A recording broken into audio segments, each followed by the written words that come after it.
Oun Abbas Hussain here for Seconds Out, here with one of the famous fathers of boxing, in John Fury. John, how are you, sir? We're cooped up in a hotel.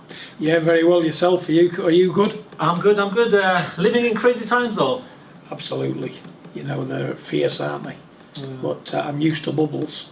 This is a posh bubble to where I've been. I know. So I can do this lock-up, don't worry about that. How's things been for you in this period that we've been in the last 12 months? I do what I do every day.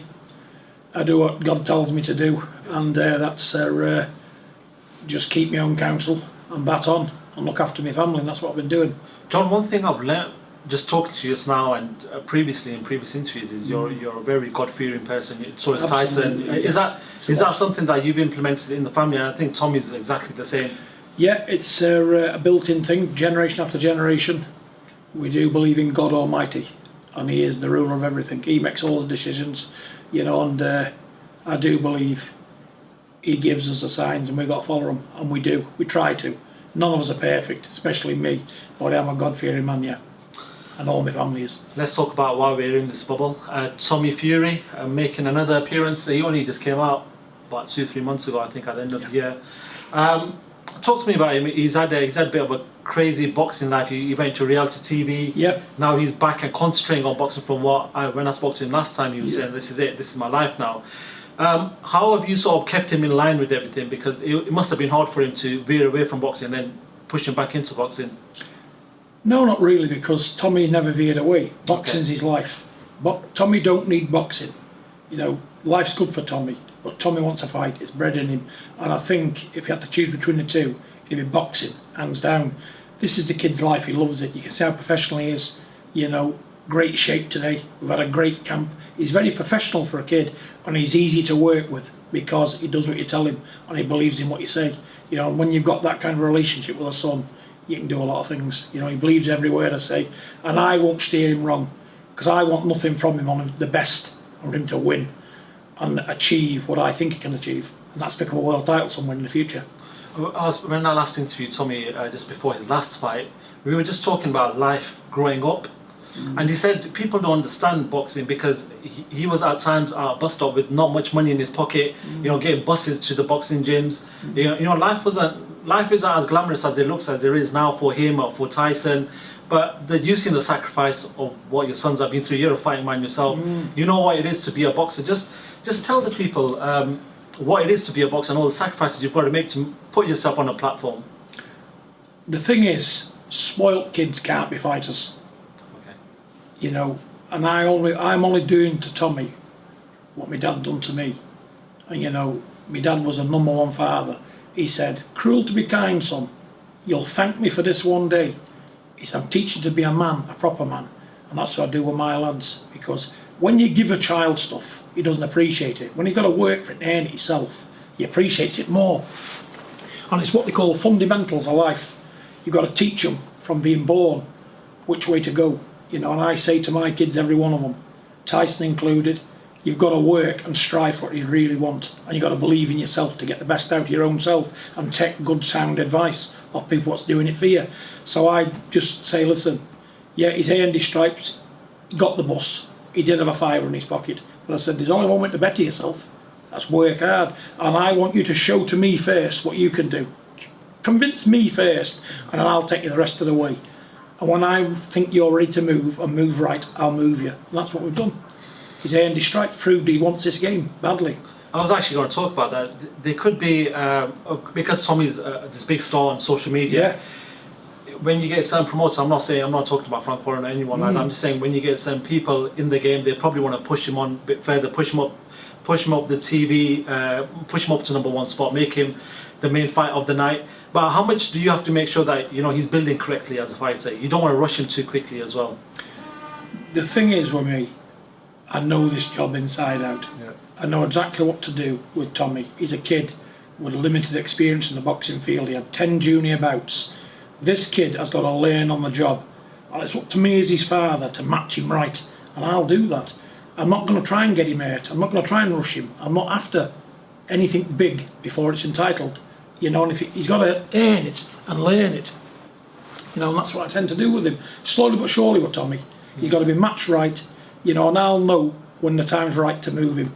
And until then, slowly but surely, you know, people must understand that he's a kid in the boxing world and he's learning on the job, you know, and I'm not going to make any slip-ups, and I will get what I want out of this by taking my time, listening to my own heart, my own mind, my own experience, depending on me and nobody else, and I'll get him to the top, father and son thing. 100%.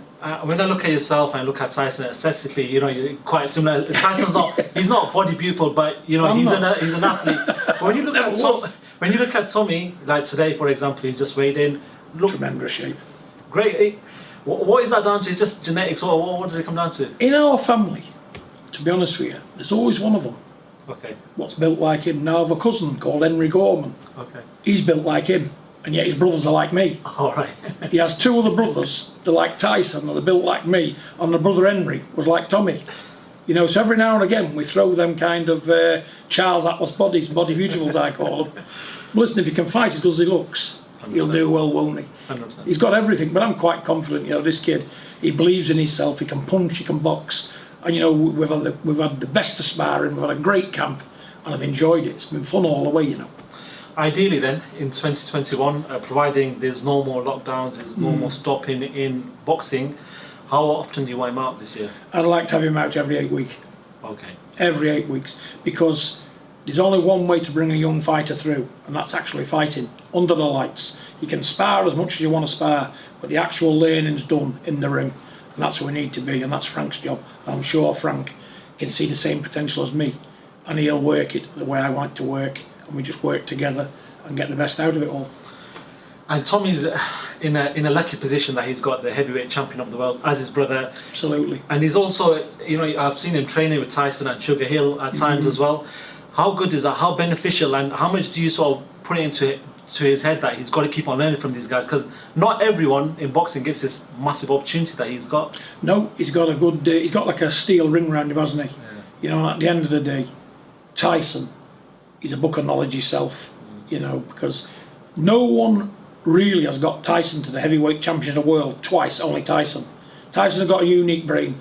Those boys just polish a diamond, or just needs polishing. Tyson is a diamond. 22, whatever it is, 100 carat, whatever you want to call him. He's the best of a diamond. Them boys just polish it up and help along the way. But the brains is through Tyson. And when we take Tommy to Tyson, and I've got other sons, very clever, very intelligent. When we all get together, come up with a good plan. You know, and I think that plan will take us to the next championship. You know, and what we've got around us at the minute, Tyson can't lose. You know, even when the AJ fight comes along, touch wood, hope he gets it signed straight away. We just can't wait for that day. You know, because we want to show the world what we're going to do. Tyson will be champion for as long as he wants to be. There's only one man beating Tyson, that's Tyson. No one else. How is Tyson anyway? Very good. Training hard. Never seen him as motivated. Lives in the gym, lives on the road.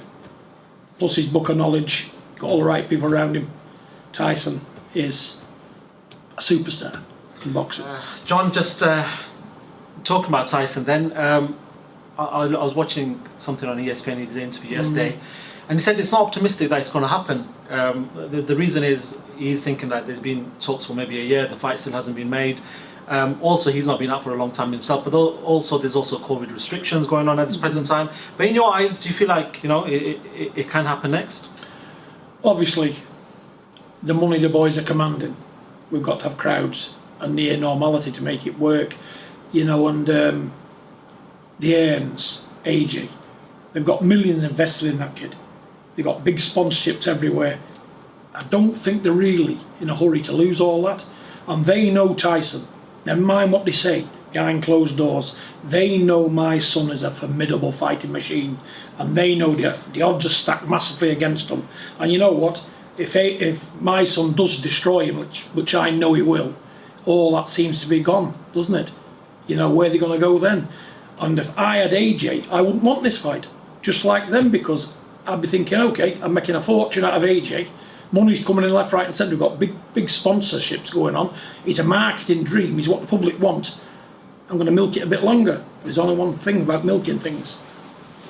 When there's always a nemesis, the nemesis will keep banging on that door till it opens. And when it opens, they've got to react. And for my money, get it on. Let the best man win. You know, it's all about the fight. The public's entitled to it, the world's entitled to it. It's the biggest fight this century. Let it happen. We put that contract to them. We're waiting to get a signature on it. You know, it's there to delay, not us. You know what I'm saying? So at the end of the day, let them fight. But whether they're going to do it or not, whether it's good business for them, which I don't think it is, because if I was in their position, I wouldn't want it at all. I'd want it as late on in AJ's career as I could possibly get it. You know, we ain't bothered. Tyson's only 32, he's only getting better. Time's on both men's sides, there's only a year between them.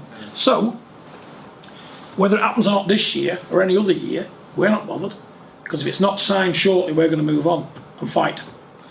I've been in boxing for a good couple of years now, and one thing I noticed on social media is, oh, this guy doesn't want to fight this guy. One thing I've learned about fighters is majority of them are fighting men. When you look at Anthony Joshua, personally, I believe he's a fighter man. He wants to fight Anthony Joshua. Absolutely. Whether there's something going on in the background between managers, promoters, whatever else. Absolutely. That's got nothing to do with the fighters. Nothing to do with the But fighter. in your eyes, do you believe that Anthony Joshua wants this fight? I do. Yeah. Yeah. He's too proud not to. The kid's living in the gym. He's got lots to prove. He wants to prove to the world he can be undisputed champion. You know, and you can't blame him for that. He's full of confidence. He has ability. You know, and he's got as good a chance as anybody else. You know, and he'll probably want it as quick as possible, because you know there's nothing like a long drawn out job. My dad used to say a long deal is never any good. If it's not done quick and sharp, you never get the best out of it. So at the end of the day, we want it. Either do it, or both men go their separate ways and do what they're doing and collide somewhere along the line somewhere. We ain't bothered. My son's WBC champ 2 times. He's proven. He's won everything abroad in other people's home countries. AJ left these shores 1 time. Got ridiculed, collapsed. You know, Tyson's been numerous times and always been the victor. My son can fight anywhere. You can put him on Mars, he'll perform. Put him on the moon, he'll perform. Take him anywhere in the globe, he'll perform. These men haven't got that quality. They go abroad and the backside seem to fall out. They're half the fighters. And my old friend, Tommy Miller, long dead now, he used to tell me, he said, you know, son, many a man, he said, he's only half the fighter when he's away from home. And I see this with a lot of people. I see it with a lot of fighters. I train my boys to fight on the road. We're travellers, we're gypsies, that's what we do. It's in our blood. We'll fight on the road. We've been roaming the world for centuries and centuries and centuries. So we ain't bothered about travelling. We'll go anywhere in the world as long as the money's right. Saying that about AJ then, he had then sort of lost for a reason and gone back to Saudi and beat him. Yeah. Do you feel like there is an improvement since that loss to Andrew Ruiz the first time around from AJ? I know there's certain stylistically he's made a certain change, but he showed that in the Pulev fight as well. But do you feel like there's been a change in him? Absolutely. Okay. You know, he's got additions to his camp. Men I know with good resumes, intelligent men in the game. And as he improved, of course he's improved. He's a better fighter all round. The loss actually has done him good, because it has improved. John, sorry, just picking me up. We had a bit of a technical issue there. But yeah, you said, look, AJ's improved. He's massively. He's a better fighter. Yeah. What did you make of his fight against Pulev then? He's only fought out in December. It should have been stopped in the 3rd round. You know, the Pulev turned his back, it should have been over. AJ should have won in the 3rd. But you know, a great performance. He'd done his job, done what he had to do. You know, and Pulev's a good man, as we know. Nothing wrong with Pulev. But AJ, too big, too strong. And he's improved, and it was too much for Pulev. You know, but good luck to AJ. I think the kid's a very good fighter, but there's only my son can take him. There's only Tyson can do him. I'll tell you that now. I actually wanted to ask you, amongst the travelling community, how much of, because I know sort of travellers community works in families, so the Furies, you know, it's got sort of certain names. How much do they look up to you guys? Because you guys have got these 2 sons who are, especially Tyson, who's leading boxing and heavyweight boxing. How much do they look up to you guys? A traveller is not bred to look up to anybody. Okay. A true gypsy. Okay. A true gypsy travelling man. I'll not look up to any travelling man. They'll admire you, and they'll say, you know what, good luck to you. You've done very well. You know, I wish I had a son like you. But they wouldn't get down the knees for no one, because travellers ain't bred that way. You know, they don't look up to anybody. They'll admire you and say good luck and wish you well. You know, but you don't look up to people. That's a traveller thing. All travellers got their own brain, and they've got their own families. They command their own ships, and that's what we do. You know, I wouldn't look up to no man. I don't look up to anybody. You know, my son's Tyson Fury. He's the heavyweight champion of the world. The best thing since sliced bread in my eyes. You know, the only one person I look up to is our Father, God Almighty, no one else. No one else. No, I just wanted your opinion on that because I've obviously not seen that. Fair enough. Just a quick couple of questions then. Another fighter waiting in the wings is Joyce. Yep. He's going to be fighting Alexander Usyk. He's going to obviously see what happens between Anthony Joshua and your son. And you know, what do you make of him? He was an underdog coming into the Daniel Dubois fight, put in a great performance in December. What do you make of Joe's professional career to date? Let me just say this much. First of all, Joe is one of the nicest people in boxing. What a lovely young man. And you know, he's got a Ferrari engine, keep going all night. You know, he looks crude, but when you stood in front of him, it's another matter. Joe Joyce is one big awkward fighter. Strong as an ox, can punch, and he's got a chin of granite. You know, I knew he'd beat Dubois, because I knew all along it was too soon for Daniel. Daniel will come again, mind you. And you know what?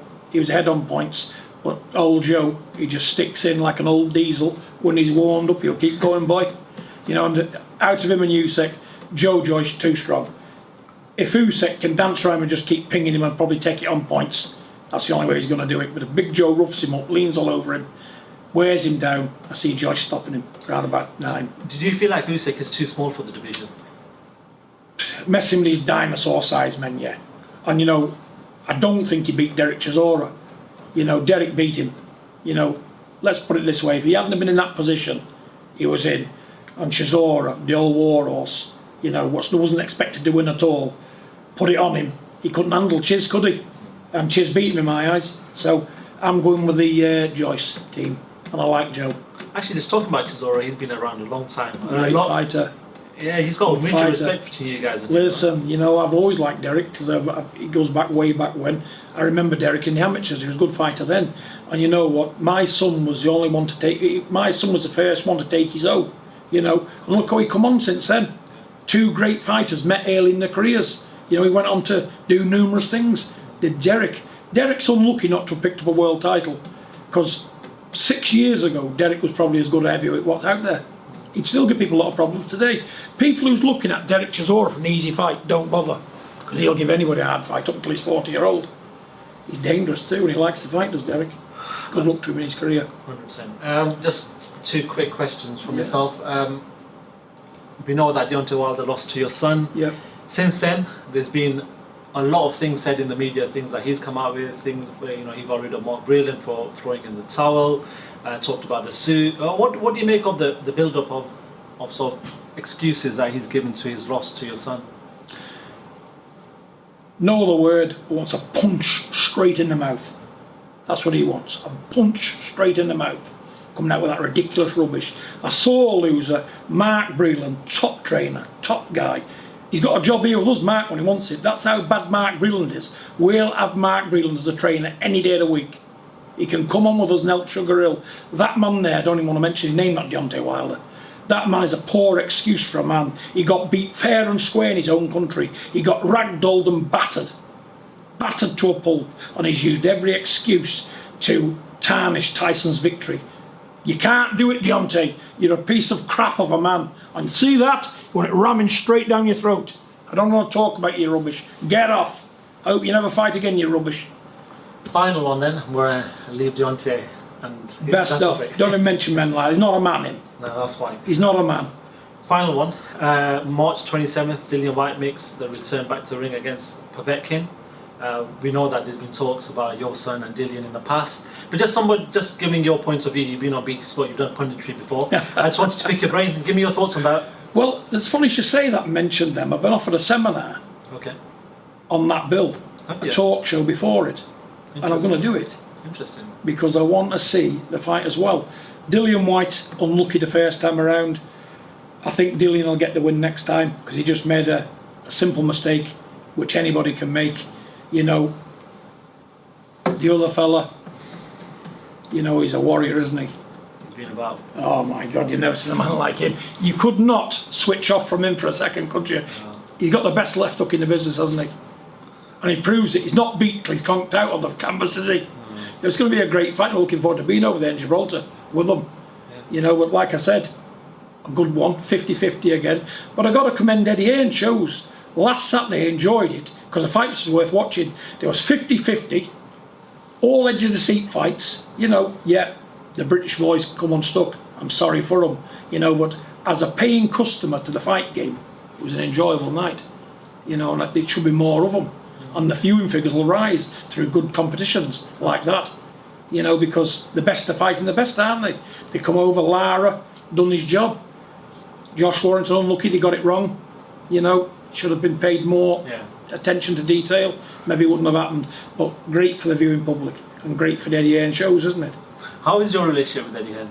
I don't know him. You don't know him? I've never spoken to him in my life. I had a good relationship with his father going back in the 80s, you know, because you know, I spent many a time chatting to Barry. Barry was all right, good promoter, and he was the first one, I believe, to get Sky. Barry Hearn, late 80s, you know. And I was going to sign up with them back in the 80s, but I couldn't be bothered with it. Not enough money then, and I weren't good enough. Actually, then this final one then, talk about money. There's a lot of money flying about in regards to boxing now. We saw just yesterday there was a press bid done for Teofimo Lopez against his mandatory, I think, matchroom bid 3 million, and then Triller, who are a newer company, came out and bid $6 million. Shows is some big money in boxing. How much has it changed from back in your day when you were? Well, I used to get for a 6 3-minute rounds £225 in my hand in an envelope, a brown one. Wow. I fought Henry Akinwande for British title eliminated. I think I got 900. You know, I got knocked cold out for £900. That badly, my dad said, I don't know what you're doing. You've got no brains at all. Go back, you're earning money outside the ring, go and do that, it's easier. Yeah, but it's gone mad, hasn't it? But I don't get into the business side of things. But to be honest, two fighters are putting their lives on the line when they go into that ring. Absolutely. So they've got to be paid. Listen, they won't pay, you know, it's a colossal amount of money, we know that, but if it's there, who better to have it than the two boxers? They're the ones risking it all, pay them. I think make the families comfortable and have a nice life from it, so be it. If you're good enough, the rich are great, aren't they? To those who's good enough, and not everybody's good enough, are they? You know, Teofimo Lopez, one of the best fighters in the world at his weight, I think he's #1. You know, and Tyson, AJ, everybody else out there, up there, even to the journeyman that is there paying good wages. Because without them, we haven't got boxing, have we? All the journeymen, the champions, they all fit together, they knit together, they all make a unit, and the unit is boxing. And there's only one winner, that's the paying public, so subscribe, BT Sport, there's good shows coming your way. I like that. John, it's been a pleasure. Thank you so much. Good to see you. For taking out time to talk to myself. Not a problem. And hopefully, good luck on Saturday with Tommy. Thank you. And we'll talk in the future. Hopefully. Good to see you. John Fury. Take care. Bye-bye Bye-bye now. Bye-bye.